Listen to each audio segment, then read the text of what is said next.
promoteur, c'est un homme ou une femme qui est au service d'un maître d'ouvrage. C'est ça le promoteur. La définition première du promoteur, c'est ça. C'est un agent qui se met à la disposition d'un maître d'ouvrage. Quelqu'un qui veut faire quelque chose, qui a sa pensée, qui a tout déjà terminé. Et il se met à sa disposition pour accomplir l'ouvrage que le maître d'ouvrage veut réaliser. Mais je pose la question à ce moment-là. Est-ce que l'agent de promotion, c'est lui qui doit financer? Est-ce que l'agent de promotion est inquiété? C'est ça que nous parlons cette année-là. Le royaume. Si vous comprenez ces principes-là, vous n'allez jamais, frère, vous allez dépendre de Dieu pas à pas. Vous allez marcher avec Dieu pas à pas. Nous sommes les agents de promotion du royaume. Regardons dans Colossiens 1, verset 12 et 13. Pour comprendre ces vérités-là, Colossiens 1, verset 12 et 13. Regardons Colossiens 1, verset 12 et 13. Dans ce passage-là, voilà, Paul nous révèle quelque chose. Il dit: rendez grâce au Père qui vous a rendu capable. Ah, moi j'aime ça.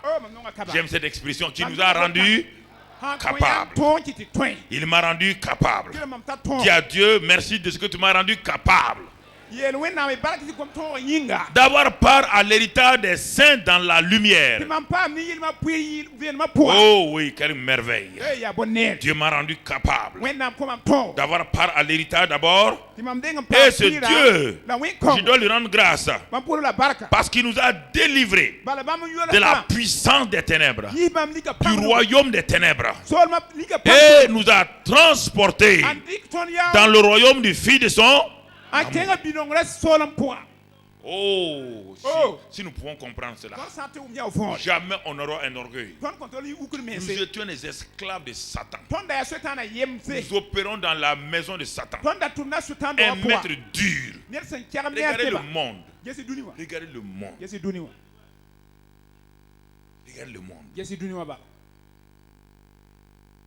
Ce que vous appelez développement là, ce que vous appelez développement là, vous avez beau vous développer, si le royaume n'est pas mis en première place, il faut que ça rentre bien dans nos têtes.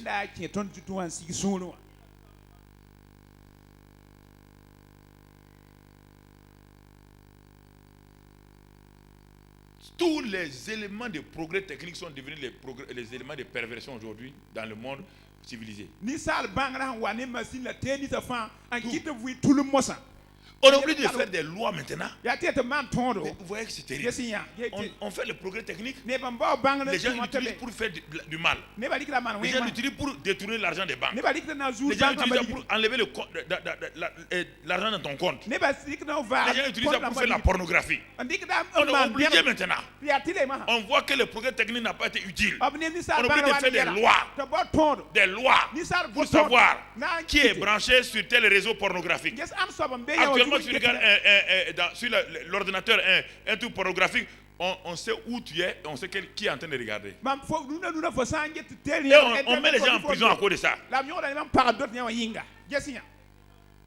Le progrès technique vient, tout le monde crie. Tout le monde dit amen. 1 ou 2 ans plus tard, c'est la machine la plus terrible pour détruire les gens. On est en train de tourner en rond. Faites attention. Faites attention. On est en train de tourner en rond. L'homme ne progresse en rien. Les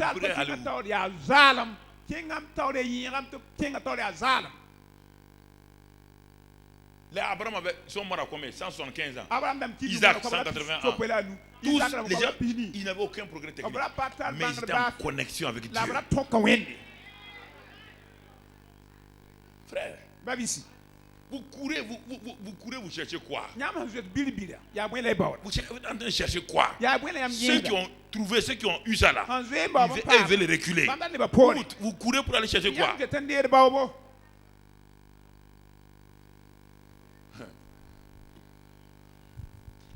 J'aurais voulu que souvent vous me suivez dans mes voyages extérieurs, vous allez comprendre que le peu que tu as là, Tu es heureux.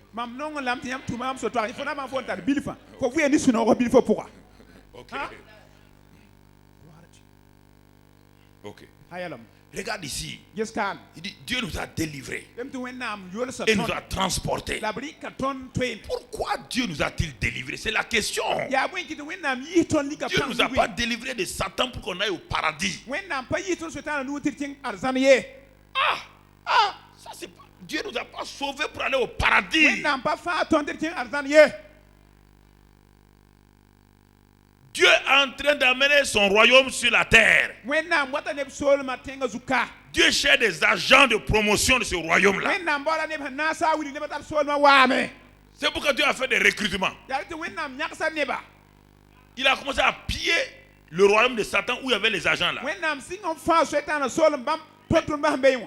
Écoutez, il y a 2 royaumes sur la terre. Écoutez, 2 royaumes. Le royaume des ténèbres et le royaume de Dieu, la lumière. Que tu sois qui que ce soit dans n'importe quel pays, ces 2 royaumes-là sont en train d'agir actuellement. Écoute-moi. Quiconque n'est pas né dans le royaume de Dieu, écoute-moi, quiconque n'est pas né dans ce royaume-là, il est dans le royaume de Satan. Vous avez l'air d'admirer les gens, c'est ça le problème. Vous admirez les gens parce que vous croyez que lui, par exemple, lui il est de la NASA, lui il est journaliste TF1, Antenne 2, lui il est astronaute. S'il n'est pas né de nouveau, il fait partie du royaume de Satan. Que vous disiez amen ou pas, c'est comme ça. Il y a 2 royaumes. Tout président de ce monde-là, qui n'est pas né de nouveau, il est président puissant, mais il est agent de Satan.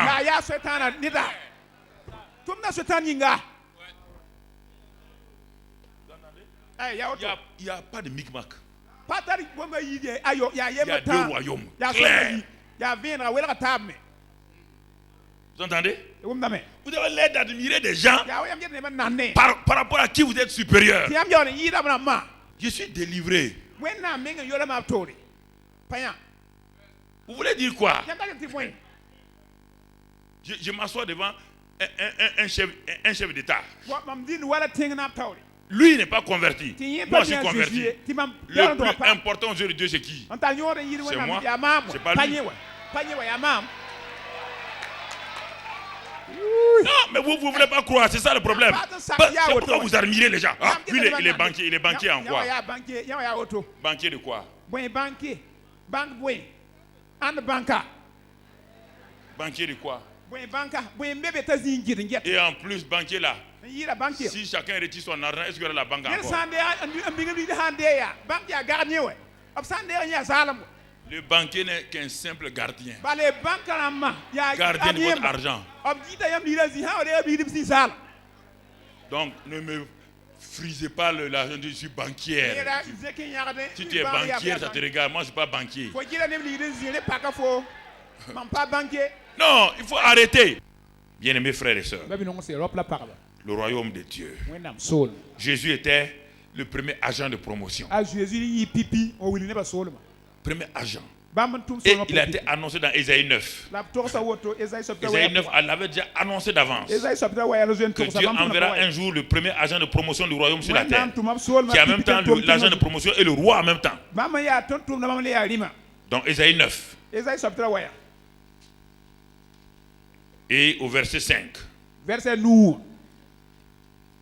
La prophétie a été donnée par Ésaïe. Et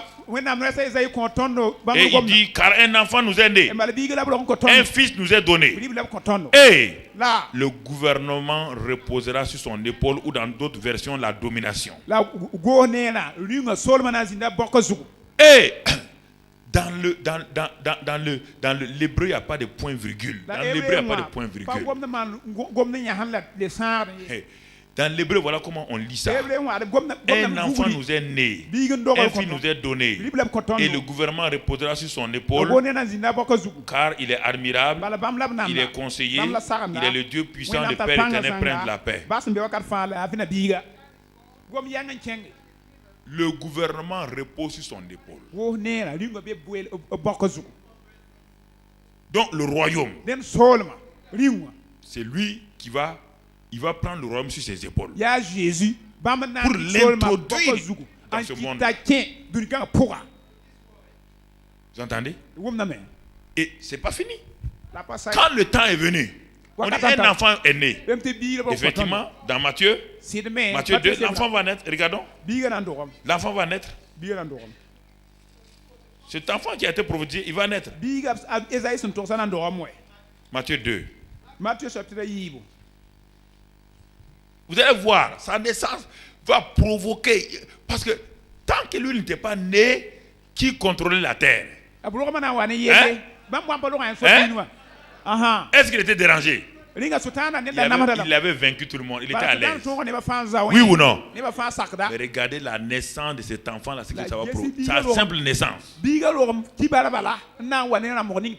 Matthieu 2 et au verset 1. Jésus étant né à Bethléem en Judée, du temps du roi Hérode, voici des mages d'Orient arrivèrent à Jérusalem et dirent: où est le roi des Juifs qui vient de naître? Et nous avons vu son étoile en Orient et nous sommes venus pour l'adorer. Le roi Hérode, ayant appris cela, fut troublé et tout Jérusalem avec lui.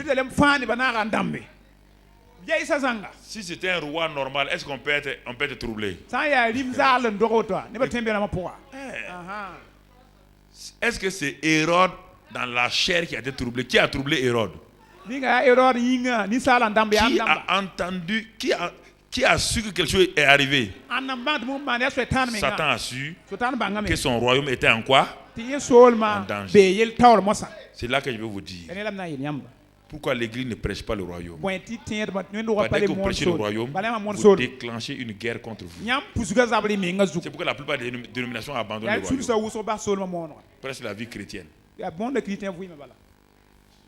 Prêche la vie chrétienne. Là, on est tranquille. On ne dérange pas Satan. Si votre vie est tranquille dans le christianisme, c'est-à-dire que vous ne dérangez pas Satan. Il y a beaucoup de gens ici qui ne dérangent même pas Satan. Satan ne s'intéresse pas à vous. Parce que vous êtes son collaborateur.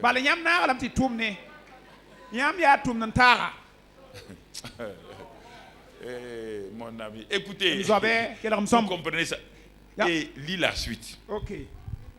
Il assembla tous les principaux sacrificateurs. Un enfant qui est né et il rassemble tout le monde déjà. C'était le premier roi qui est né comme ça. Est-ce que c'est le premier roi qui est né sur la terre?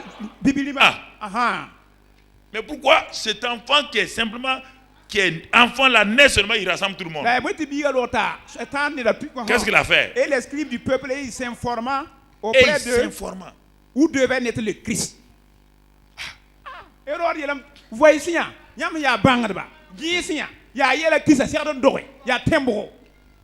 et on va pas lire, c'est trop long. Les mages sont venus et tout. Et quand les mages ont été avertis par Dieu de ne pas dire, verset 13. Lis ça maintenant. Lorsqu'ils furent partis, les mages, voici un ange du Seigneur apparu en songe à Joseph et dit: lève-toi, prends les petits enfants et sa mère, fuis en Égypte et reste-y jusqu'à ce que je te parle. Pourquoi? Car Hérode cherchera le petit enfant pour le faire périr. Regardez. Il cherchera qui? Un enfant innocent comme ça. Tout un roi amène ses soldats. Un enfant innocent qui n'est qu'en train de pleurer pour demander de l'aide. Et on veut le tuer. Et écoutez, frère, le royaume de Dieu, c'est le vrai problème. Parce qu'il y a eu une intrusion dans le royaume de quelqu'un. Quelqu'un dominait comme il voulait. Il a dit à Dieu, Satan l'a dit à Dieu. Quand Dieu a dit à Satan, avant, donc au temps de Job, Job est plus âgé qu'Abraham. Quand Dieu lui a posé la question, en ce temps, Satan pouvait monter au ciel encore. Vous entendez? Un jour, il est monté. Il n'y avait pas le sang de Jésus encore. Le sang des boucs ne pouvait rien faire. Dieu a dit, d'où viens-tu? Qu'est-ce qu'il a dit? Je viens de parcourir de quoi? De parcourir, de me promener. Où? Ça veut dire que la terre était son quoi? Son lieu de tourisme. Vous imaginez, regarde comment il est insolent. Insolent. Il dit ça à Dieu. Il dit, mais tu me demandes pourquoi? Je viens de parcourir mon domaine. Tu suis prince, non? Est-ce que Dieu a parlé? Est-ce que Dieu peut parler? C'est ça le problème. Tant que le roi n'était pas là, Dieu fermait sa bouche. Dieu n'avait pas le droit de parler. Parce que Satan avait raison. Et il a dit à Jésus, ça m'a été donné. Alors, je fais ce que je veux. Jésus a dit non. Il faut bien comprendre le royaume. Tant que vous ne comprendrez pas ça, vous allez taper à côté.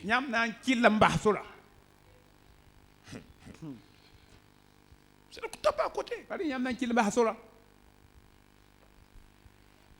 Il a voulu le tuer. Et il a tué tous les enfants du village.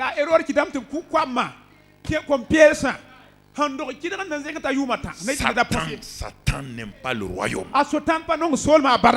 Prêcher la sanctification, ça ne dérange pas Satan. Il sait que si votre sanctification, c'est tout juste par rapport à vos frères, lui, son royaume n'est pas dérangé. Un sanctifié qui est chez lui, qui ne fait pas avancer le royaume, en quoi ça dérange Satan? C'est ça le problème que vous ne comprenez pas. C'est pourquoi il a fait développer, Satan a fait développer par les églises les doctrines. C'est Satan qui a fait ça, c'est pas Dieu. Faut pas vous énerver. C'est Satan qui a amené les doctrines. Même les meilleures doctrines là. Jésus a dit aux Juifs qui ne sont pas païens, votre père c'est Satan, le diable. Ça veut dire quoi? Qui est votre inspirateur? Qui vous inspire? C'est le vrai problème. Si ce n'est pas vrai, est-ce qu'il devait y avoir autant de dénominations dans la vie chrétienne? Mais regardez, malgré toutes ces dénominations, est-ce qu'on a la victoire? Est-ce que le royaume de Dieu est là? Parce qu'on a abandonné le royaume. Il dit non, il ne faut pas prêcher le royaume. Vous êtes au 21e siècle. Tout le monde parle de démocratie. Démocratiser l'église. Démocratiser l'église. Et on a suivi comme ça, comme des agneaux qui vont à la boucherie. Mais regardez, vous ne croyez pas, regardons. Allons dans Matthieu 12. Allons dans Matthieu 12.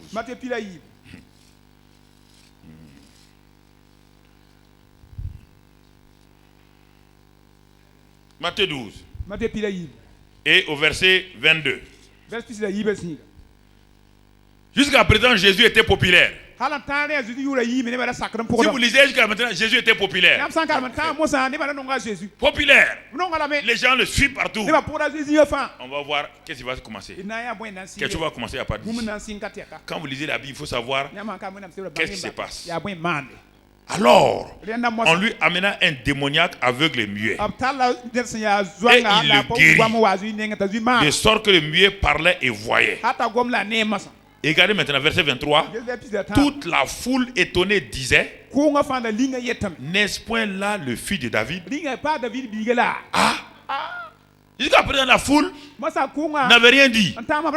Mais la foule dit maintenant, n'est-ce pas là le fils de David? Qu'est-ce que ça veut dire l'expression fils de David? Tout le monde en Israël comprenait ce que ça voulait dire. C'est-à-dire, n'est-ce pas le Messie Le roi là, que nous attendons, qui va délivrer Israël, n'est-ce pas le roi là, que tout le monde attend, que nous prions tous les samedis. Ouais, la foule a commencé à se douter. La foule a commencé à se rendre compte. Jusqu'à présent, c'est les pharisiens qui dominaient, c'est les scribes qui dominaient et qui diffusaient leur doctrine. Mais quand la foule a vu Jésus, n'est-ce pas là, le fils de David là, le roi qu'on attend, regardez la réaction des chefs religieux. Regardez tout de suite et vous allez voir la même chose se passe aujourd'hui. Les pharisiens ayant entendu cela, dire, cet homme ne chasse les démons que par Belzébul, prince des démons. Vous voyez parfois quand on veut s'opposer au royaume, on dit des bêtises. Même les gens les plus intelligents disent, c'est comme Nicodème. Un docteur, on dit de naître de nouveau. Il dit, est-ce que je peux rentrer dans le ventre de ma mère? C'est la révélation. Un docteur ne comprend pas la nouvelle naissance. Les pharisiens disent ici, il dit des choses. Il dit c'est par le prince des démons qu'il chasse les démons. Jésus les amène simplement à la logique. Il dit mais ce que vous venez de dire là est tellement insensé, vous êtes tellement bête. Je comprends pourquoi le peuple n'avance pas. Pourquoi? Regarde la suite de Jésus. C'est tellement logique. Qu'est-ce qu'il dit? Tout royaume, Jésus dit au verset 25, connaissant leur passé, dit, tout royaume divisé contre lui-même est quoi? Dévasté. Et toute ville ou maison divisée contre elle-même ne peut subsister. Si Satan chasse Satan, il est divisé contre lui-même. Comment donc son royaume subsistera-t-il? Quand je parle, ne vous précipitez pas pour me contredire. Il faut vous asseoir. Regardez ce que j'ai dit là. Écoutez, il ne faut pas vous précipiter parce que parfois vous êtes tellement dans vos doctrines que vous croyez qu'on attaque votre doctrine. La Bible est là. Voici des gens qui enseignent le peuple. Les scribes, ceux qui écrivent tout. Ce sont ceux qui interprètent les Écritures. Les pharisiens et les chefs, les deux groupes se mettent d'accord et disent devant la foule qui a la révélation, que voici le fils de David, le roi. Ils sont tellement énervés qu'ils vont dire des sottises. Il dit mais non, c'est pas lui le fils de David. Il chasse les démons par les démons. Jésus a arrêté la foule. Il a dit foule, et soyez arbitre entre moi et ces pharisiens. Si Satan chasse Satan, il est en train de faire quoi avec son royaume? Il est en train de faire quoi avec son royaume? Il est en train de détruire son. Mais aujourd'hui là, quand il y a une rébellion dans un pays, le pays est en train de faire quoi? C'est divisé. Est-ce qu'on a besoin d'une armée extérieure pour les vaincre encore? Écoutez-moi, frère. Si vous ne comprenez pas ça, vous n'avez rien compris de la vie chrétienne. Il y a deux royaumes qui... Jésus dit qu'il y a un royaume de Satan. Il y a un royaume de Satan. Si ce royaume-là lutte contre lui-même, mais il ne peut pas résister. Mais il va partir de notre royaume. Et qu'est-ce qu'il dit? Frère, il dit maintenant, et si moi, je chasse les démons par Belzébul, vos fils là, qui chassent eux aussi les démons là, par qui les chassent-ils? C'est pourquoi vos propres fils seront eux-mêmes vos juges. Verset 28. Mais si c'est par l'Esprit de Dieu que je chasse les démons, le royaume de Dieu est donc venu vers. Maintenant, la guerre va commencer avec Jésus.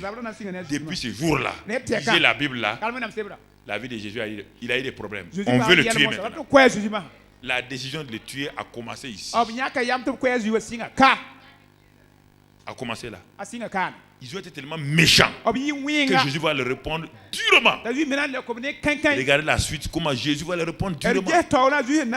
Lis la suite, lis la suite. Ou comment quelqu'un peut-il entrer dans la maison d'un homme fort et piller ses biens sans avoir auparavant lié cet homme fort? Alors seulement il pillerait sa maison. Jésus nous dit que sur la terre, il y avait qui? Il y a qui? Un homme fort. Et que nous étions les biens de qui? Nous appartenons à qui? À cet homme fort là. Jésus dit, comment quelqu'un peut-il venir dans la maison d'un homme fort qui a déjà fortifié toute sa maison, qui a mis ses biens en sécurité? Comment quelqu'un peut venir enlever ses biens là s'il n'est pas plus fort que lui et s'il ne le lit pas? Jésus voulait nous montrer là que le royaume de Dieu là, il est plus fort que le royaume de Satan.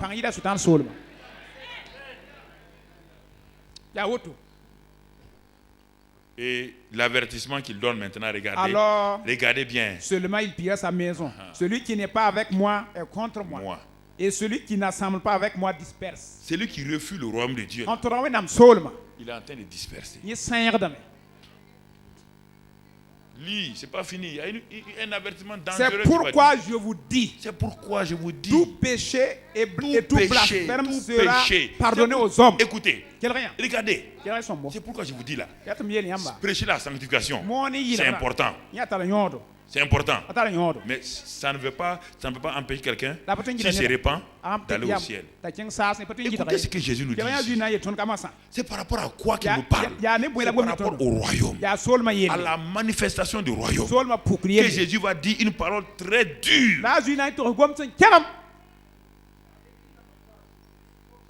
Reprends le début de la phrase. C'est pourquoi je vous dis, tout péché et tout blasphème sera pardonné aux hommes. Tout péché et tout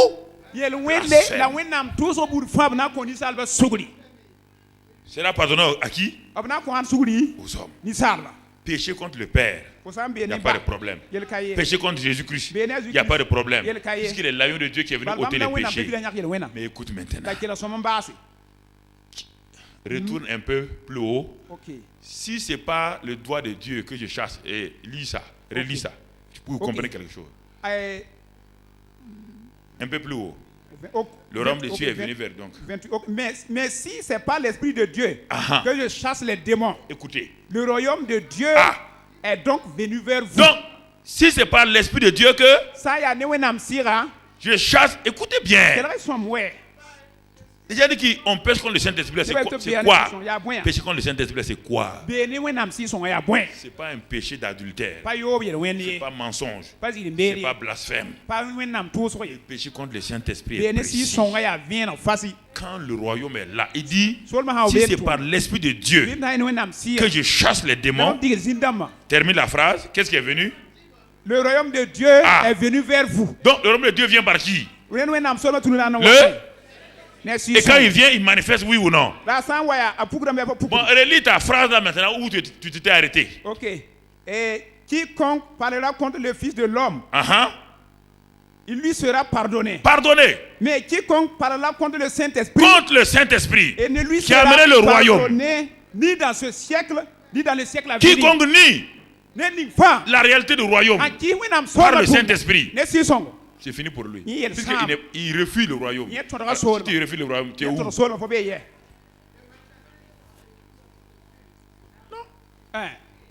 Il y a deux royaumes. Si tu refuses le royaume de Dieu venu par le Saint-Esprit, tu te mets dans quel royaume? C'est tellement logique.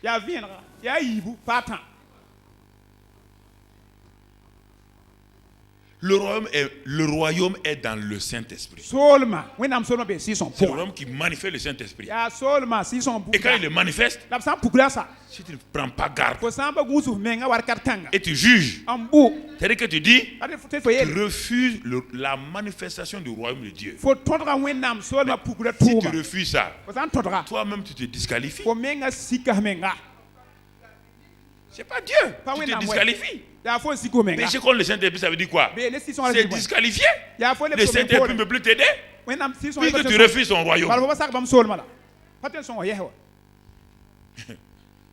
Tu refuses son royaume.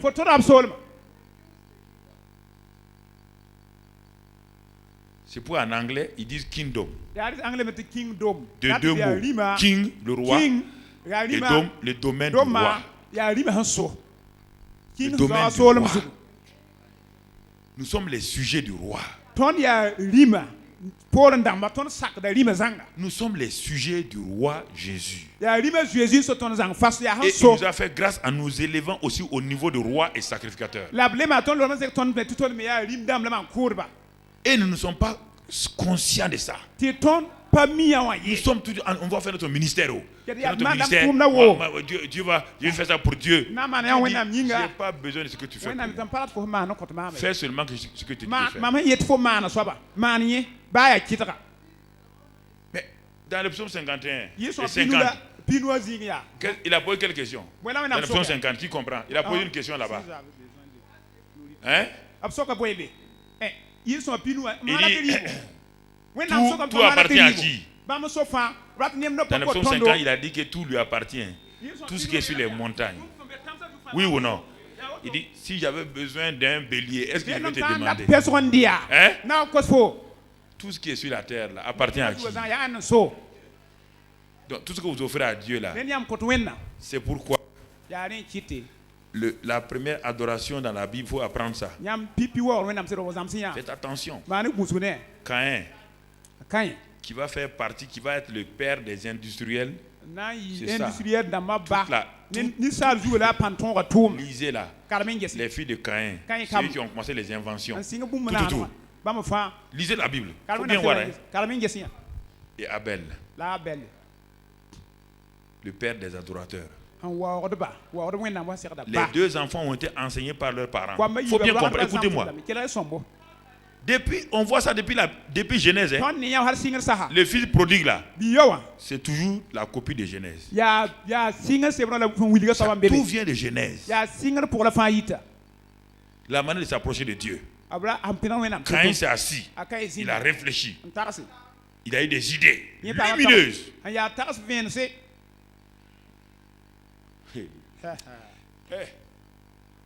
Des grandes idées. Et il a commencé à préparer tout. Préparer tout. Pour le jour où on doit adorer Dieu. Son père et sa mère lui ont dit, quand nous avons péché, quand Dieu est venu, nous nous sommes cachés. Dieu m'a appelé. Il dit, Adam, où es-tu? J'ai dit, je suis nu. Et Dieu m'a dit, qui t'a dit que tu es nu? Qui t'a donné la révélation là? Puisque tu n'as pas droit à cette révélation, c'est moi le seul révélateur. Alors, qui est venu t'enseigner? Qui est ton enseignant? Ouais. Ah, donc on peut penser qu'on a un bon enseignant alors que c'est le diable qui est en train de nous.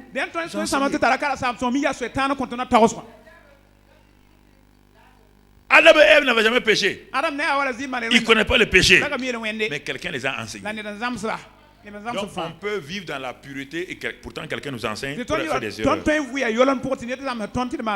Dieu dit, mais qui t'a dit? Dans l'hébreu là, c'est dit que qui t'a révélé, qui t'a enseigné que tu es nu? Comment tu l'as su? L'intelligence a commencé en ce moment-là. Et quand les parents ont dit à Caïn et Abel, quand on a fait ça, on ne savait plus quoi faire. Dieu lui-même nous a revêtu notre nudité par ce qu'il a fait. Parce que nous avons voulu faire quelque chose, nous sommes allés couper des feuilles par notre intelligence. On a vu qu'on était nus. On a utilisé notre savoir-faire. On a coupé des branches, des feuilles. On a fabriqué un caleçon. Écoutez, si vous dites des choses réelles, vous devez faire attention. L'homme qui a chuté est capable d'inventer. C'est pourquoi l'homme va à la lune. Mais ça n'a rien à voir avec le royaume de Dieu. Vous entendez? Ils vont à la lune là, ils vont chercher quoi? Ils veulent aller à la Mars, ils veulent chercher quoi? Ils savent bien que dans le système solaire là, ils le savent, qu'il n'y a aucune planète qui a la vie. Mais ils veulent tenter Dieu coûte que coûte. Ils veulent prouver que Dieu est menteur. Et vous vous dites que c'est ça la science et vous écoutez ça, vous suivez. Continuez. Caïn a fait la même chose. Il a dit à ses parents, votre manière d'adorer Dieu là, c'est pas bon. Moi je suis intelligent, j'ai la sagesse. Je décide d'adorer Dieu comme je veux. Je vais faire ma manière d'adorer mon ministère. Mais Abel était humble. Abel a dit, papa et maman m'ont dit que nous avons failli. Et que ils ont fabriqué des choses eux-mêmes de leurs mains. Et la Bible dit que notre vêtement et notre justice est quoi? Souillé. On a mis notre propre justice. Mais Dieu a trouvé que c'est souillé. Dieu a enlevé ça. Il a lui-même tué un animal innocent. Il a pris la peau, il nous a revêtus. Et depuis ce jour-là, ma femme et moi, on n'est plus culpabilisés. Alors mes enfants, si vous voulez adorer Dieu, allez-y vers lui. Non pas avec ce que vous avez fait, mais ce qu'il vous demande de faire. Car par le sang, nous serons quoi? C'est le sang. C'est pas ce que tu as fait, c'est ce que Dieu a fait. Mais quand il a dit non, ils sont dépassés. Les deux vieux là sont dépassés. Il a cultivé. Il a mis de l'engrais. Il a mis tout. Si c'était légumes bio ou pas bio, je ne sais pas. Je ne sais pas si c'est des OGM ou quoi, c'est pas un problème. Tout ça crée des problèmes. Notre problème, c'est ça aujourd'hui. On veut revenir à la nature. Dieu nous a dit dans la Bible, quand le sol est fatigué, on doit laisser combien d'années se reposer. Les Européens ont dit non, ils sont plus intelligents que Dieu. Aujourd'hui, ils ont des problèmes. Les cancers, à cause de quoi? À cause du refus que les Européens ont dit à Dieu, tu mens. Nous, on peut améliorer le sol. Et le sol a commencé à produire des choses qui les tuent. C'est ça le problème. Faites attention à ça. Faites attention.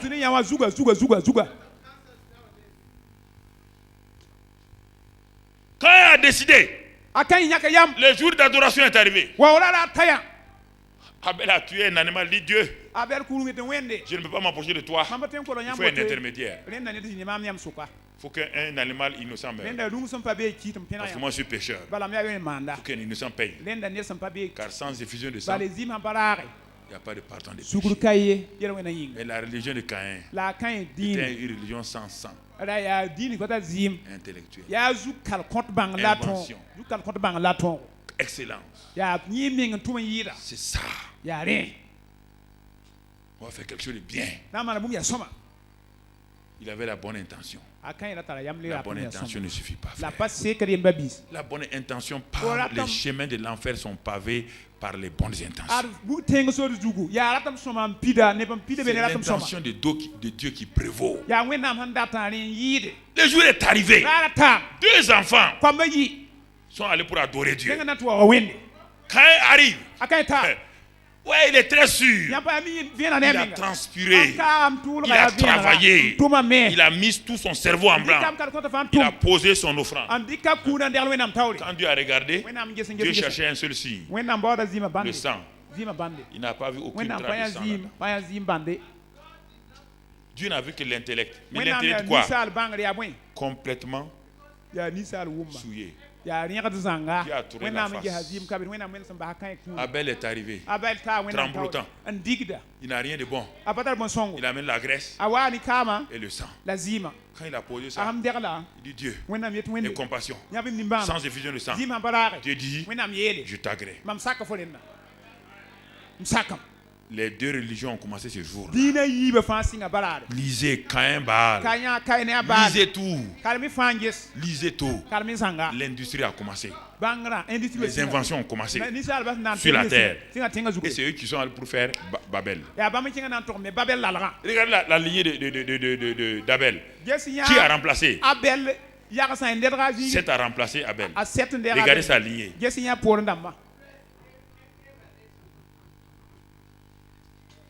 Laissez Dieu produire le vouloir et le faire selon son bon plaisir. Laissez Dieu produire son vouloir et son faire selon son bon plaisir. Si nous ne laissons pas cela, cela va nous créer des problèmes. Nous allons sûrement suivre la suite après. Ce combat a commencé. Moïse était un agent de promotion du royaume. De même que Jésus a été rejeté. Moïse a eu le même problème. Dieu a dit à Moïse, va dans la maison de Pharaon. C'est Pharaon qui est le maître maintenant. Il contrôle tout. Je veux que tu fasses la promotion de mon royaume. Mais Moïse dit, mais Pharaon est trop fort. Dieu dit, tu vas laisser Pharaon. Il dit, mais avec quelle arme? Moïse a grandi chez Pharaon. Moïse était un officier supérieur de la maison de Pharaon. C'était le futur Pharaon d'Égypte. C'était le futur Pharaon. Dieu dit, est-ce que tu veux promouvoir mon royaume? Il dit, Dieu, où est ma qualification? Dieu dit, ma révélation et mon autorité représentée par ce simple bâton-là est suffisant pour toi. Non, Dieu. Tu t'amuses. Un simple bâton avec les armes sophistiquées de Pharaon. C'est ça, frère. Si vous comprenez cette simplicité de Dieu là, vous allez réussir. Un simple bâton. Simple bâton qu'il a utilisé pour détruire l'armée la plus forte du monde. Sans effort, sans transpiration, sans rien, uniquement la révélation de Dieu et le bâton de commandement de Dieu. Ça vous suffit pour faire tous les exploits. C'est ce que Dieu nous a donné aujourd'hui, son Saint-Esprit et le nom de Jésus. Allez-y dans sa présence. Couchez-vous dans sa présence. Demandez-lui, je vais faire ça, je vais faire ça. La Bible dit que ta volonté est... Bon, je vais commencer à prêcher.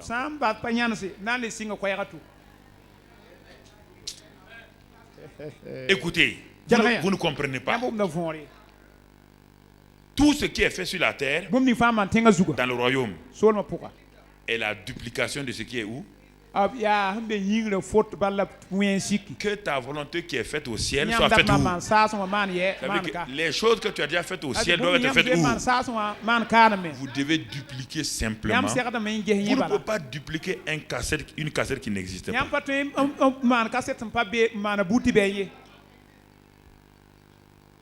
Vous dupliquez ce qui existe. Si vous êtes dans le christianisme, vous devez demander à Dieu, Seigneur, qu'as-tu fait dans ma vie au ciel? Qu'est-ce que le ciel dit de moi, Mamadou Karambé?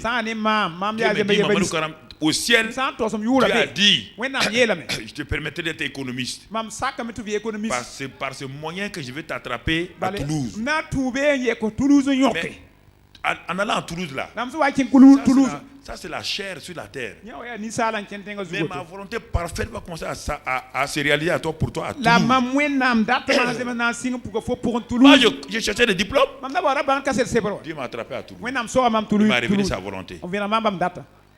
Quelle volonté? C'est pas ce jour que Dieu a fait. C'est ce que Dieu a fait là-haut là. Que maintenant qui se fait où? Sur la terre. S'il n'y a rien là-haut, il n'y aura rien en bas. Si tu fais des choses sur la terre qui n'ont pas le répondant au ciel, Dieu ne te suit pas.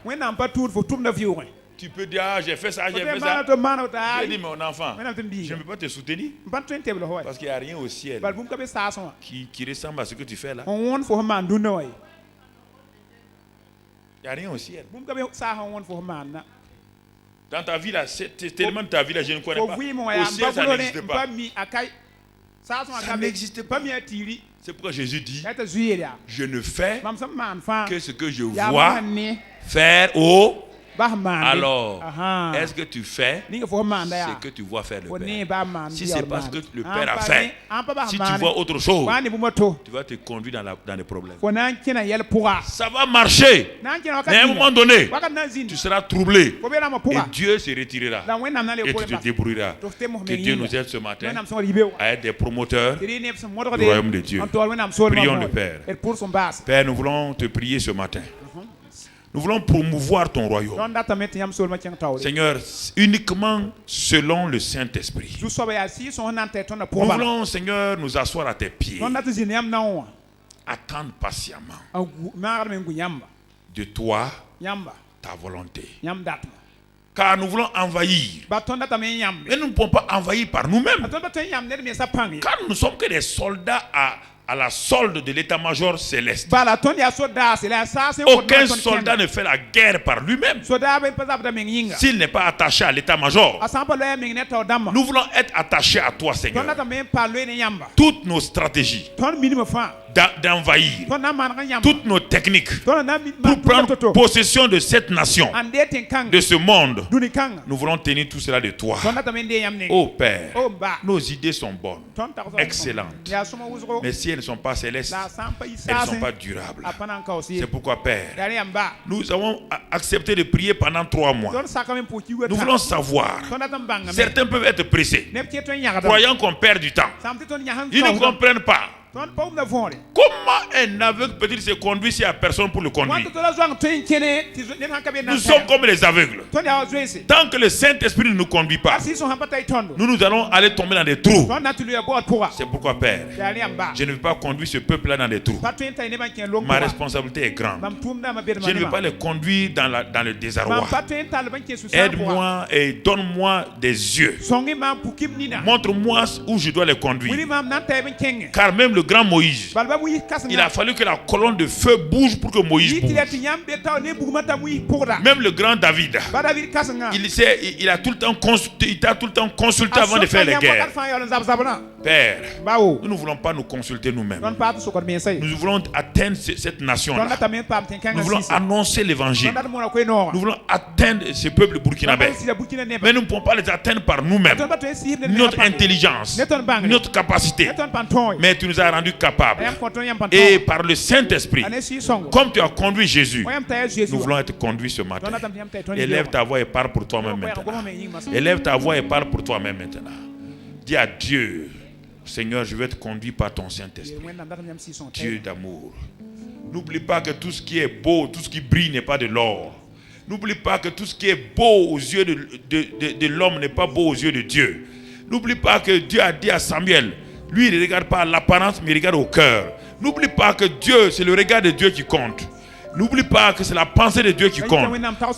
Il a dit, vos pensées ne sont pas mes pensées. Il a dit, ce que je prends en compte n'est pas ce que vous prenez en compte. Le seul moyen, c'est de prier. Le seul moyen, c'est de nous mettre devant Dieu. De prier, de crier à Dieu jusqu'à ce que Dieu nous révèle. Dieu nous parle. Et ce que Dieu nous révèle peut être contraire à nos pensées. Mais si nous obéissons à cela, nous allons avoir la victoire.